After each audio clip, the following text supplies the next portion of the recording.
Rome, a city on the Tiber River in Italy, started as a small village around 753 BC. Nestled among 7 hills, this small settlement would eventually grow into one of the most powerful cities in history. It was a humble beginning, with simple huts and a community that relied on agriculture and trade. Legend tells of twin brothers, Romulus and Remus, raised by a wolf. Romulus founded Rome after a dispute with his brother, marking the beginning of the city's storied history. For over 200 years, kings ruled Rome. These monarchs laid the foundations of Roman culture, law, and society. Etruscan kings from a nearby region were the last to rule. They brought with them advanced engineering and religious practices that influenced Roman life. In 509 BC, the Romans overthrew the last king. This revolution was driven by a desire for more representation and a fairer system of governance. They formed a republic, a new type of government where power was held by elected officials rather than a monarch. This was a radical shift from the autocratic rule they had known. In a republic, citizens elect their leaders. This system allowed for greater participation and representation in government, laying the groundwork for modern democracies. 2 consuls were elected each year. They held equal power and could veto each other's decisions, ensuring a balance of power. The Senate, a group of elder statesmen, advised the consuls. These senators were often former magistrates and brought a wealth of experience to the governance of Rome. The Roman Republic grew quickly. Rome's army was strong, disciplined, and innovative in its tactics, which allowed it to expand its territory rapidly. It conquered neighboring people in Italy, integrating them into the Roman system and spreading its influence. Romans were also skilled diplomats. They negotiated treaties and formed alliances that helped secure their dominance. They made treaties and alliances which were crucial in maintaining peace and stability in the regions they controlled. This helped Rome to control more and more territory. Rome faced many enemies, but its strategic alliances and military prowess kept it strong. One of the most dangerous was Carthage, a powerful city in North Africa. Carthage was a formidable rival with a strong navy and wealthy economy. The Punic Wars, a series of 3 wars with Carthage, lasted over a century. These conflicts tested Rome's resilience and military capabilities. Rome's victory in these wars made it the dominant power in the Mediterranean. This triumph marked the beginning of Rome's transformation from a republic to an empire. With victory over Carthage, Rome expanded its influence. It conquered new territories in Spain, Greece, and Asia Minor, modern-day Turkey. Roman legions, highly disciplined military units, marched across the Mediterranean. They brought Roman law, customs, and language to conquered peoples. This expansion brought wealth to Rome. Successful generals returned with treasures and slaves. Rome grew into a magnificent city. It boasted impressive temples, forums, and public buildings. However, Rome's success hid growing problems. The gap between the rich and poor widened. Politicians argued and plotted against each other. The Roman Republic, once a model of stability, was becoming unstable. Out of this turmoil emerged Julius Caesar, a brilliant general and politician. Caesar's conquests in Gaul, modern-day France, made him a hero in Rome. He used his popularity and military might to gain power. In 49 BC, Caesar crossed the Rubicon River, the boundary between Gaul and Italy. This act of defiance sparked a civil war. Caesar defeated his enemies, including the Roman general Pompey the Great. Caesar became dictator of Rome.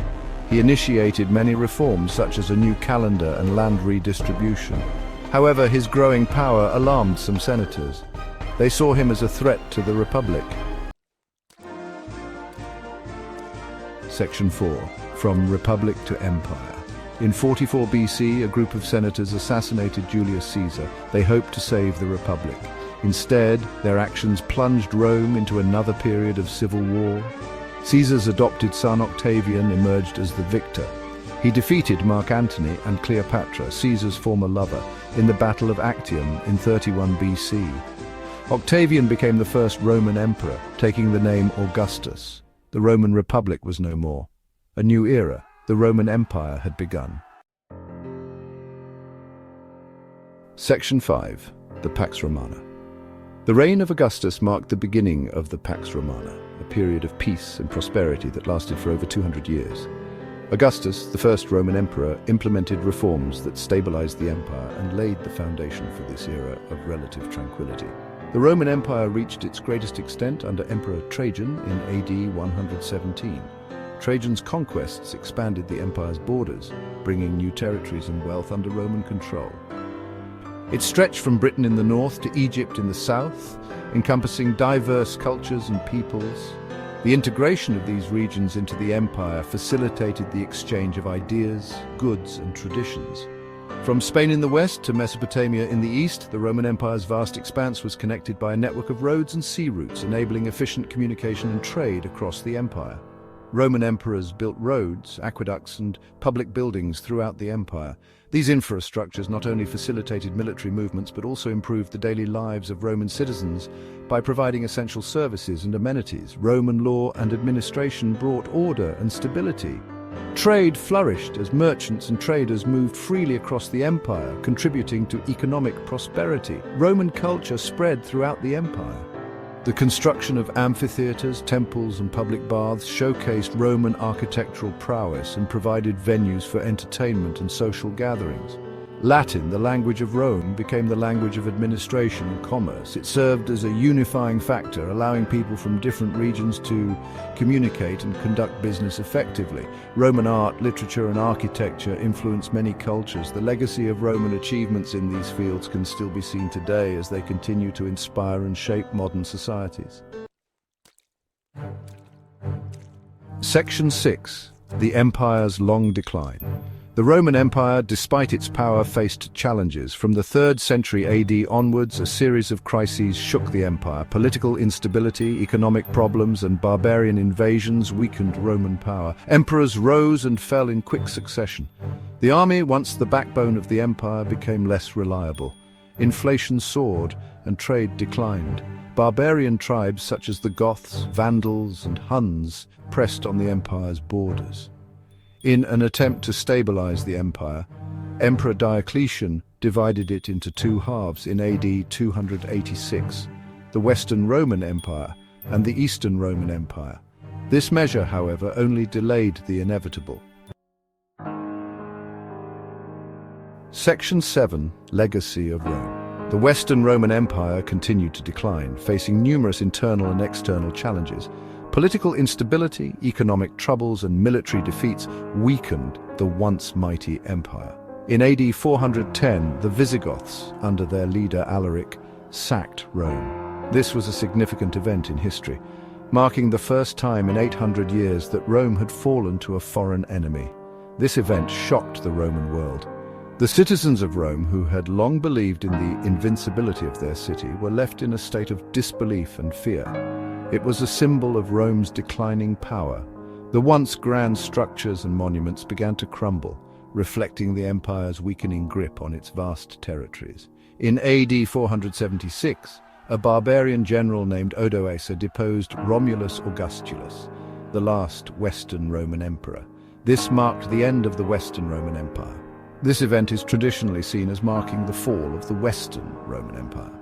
The once formidable Roman legions were no longer able to defend the empire's borders. The Eastern Roman Empire, also known as the Byzantine Empire, survived for another 1,000 years. It continued to thrive, preserving and enhancing Roman culture, art, and law. It preserved much of Roman culture and law. The Byzantine Empire became a beacon of learning and culture, influencing many civilizations that followed. The legacy of Rome, however, lived on in the West as well. Medieval European societies were deeply influenced by Roman law, governance, and architectural styles. Roman law, language, architecture, and engineering continued to influence Western civilization for centuries to come. The innovations and ideas of Rome laid the foundation for much of modern Western society.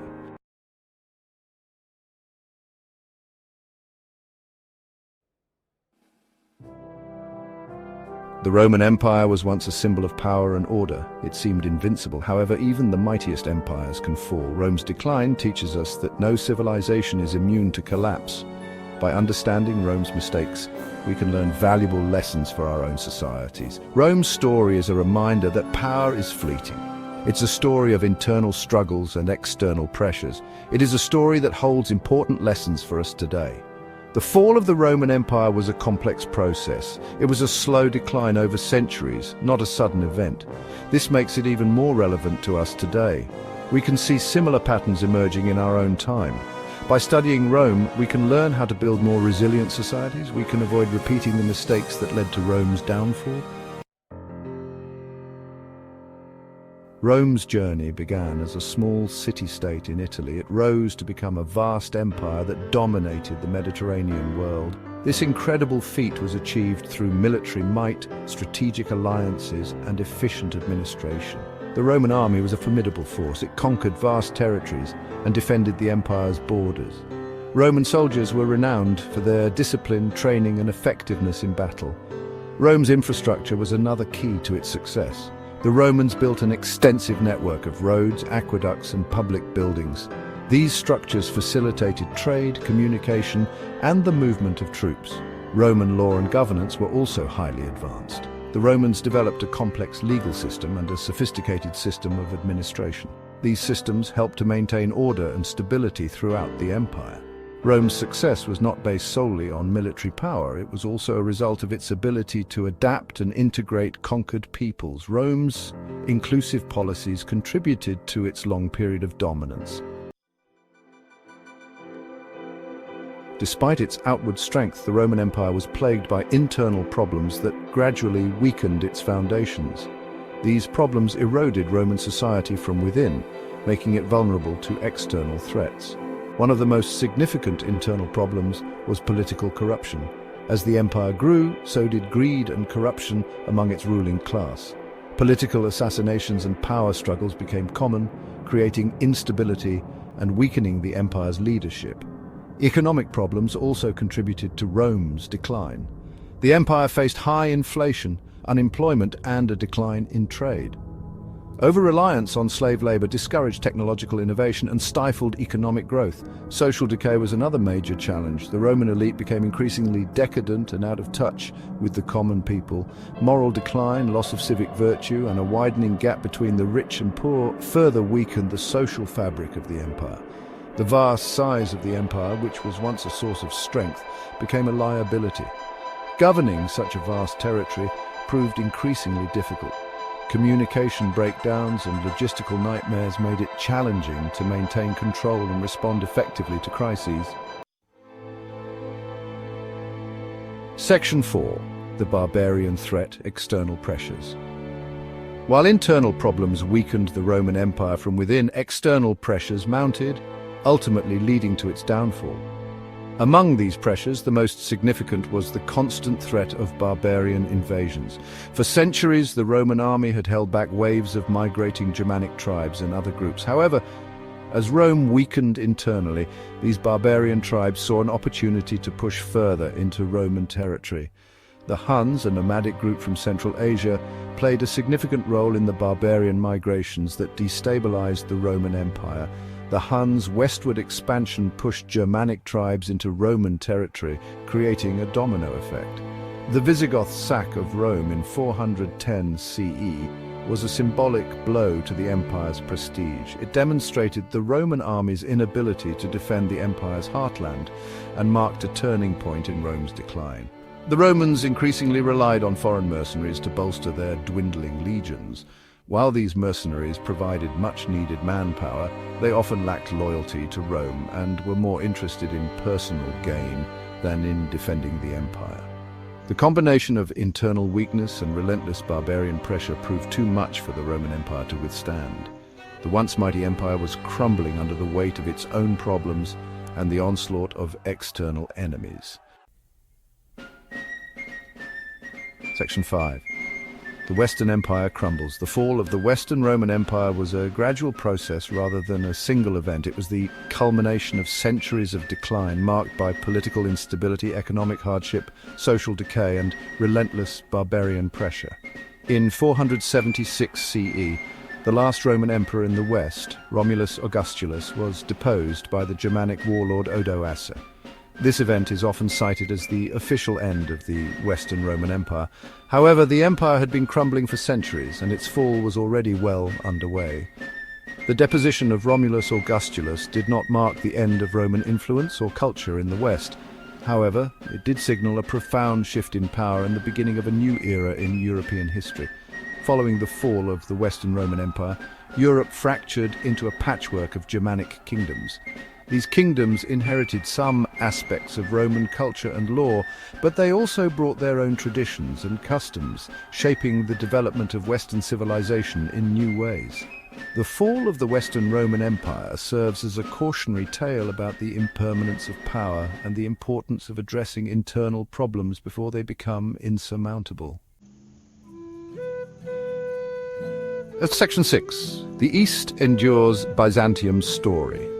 While the Western Roman Empire crumbled under the weight of its problems, the Eastern Roman Empire, centered in Constantinople, proved to be far more resilient.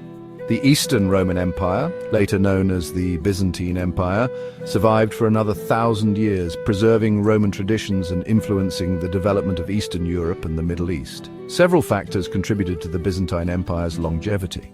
Constantinople's strategic location at the crossroads of Europe and Asia gave it a significant advantage in trade and defense. The Byzantine Empire also benefited from a more stable political system and a stronger economy than its Western counterpart. The Byzantine emperors were generally more effective rulers, and the empire's economy was less reliant on slave labor and more diversified than the Western Roman Empire's economy. The Byzantine Empire played a crucial role in preserving Greek and Roman culture and learning during the Middle Ages. Byzantine scholars preserved ancient texts and transmitted classical knowledge to Western Europe, contributing to the Renaissance. The Byzantine Empire's survival for centuries after the fall of the Western Roman Empire demonstrates the importance of adaptability, strong leadership, and a sound economy in ensuring a civilization's survival. Section 7. Echoes of Rome. Lessons for modern times. The Roman Empire's rise and fall offer valuable lessons for modern societies. Political stability and good governance are crucial for a society's strength and longevity. Corruption and instability weaken a society, making it vulnerable. Economic sustainability is essential for long-term health. Social cohesion is vital for well-being. Effective governance manages complex systems. Modern societies face challenges like Rome. Addressing these requires competent leadership and adaptability. Rome's decline reminds us no civilization is invincible. Heeding history's lessons can build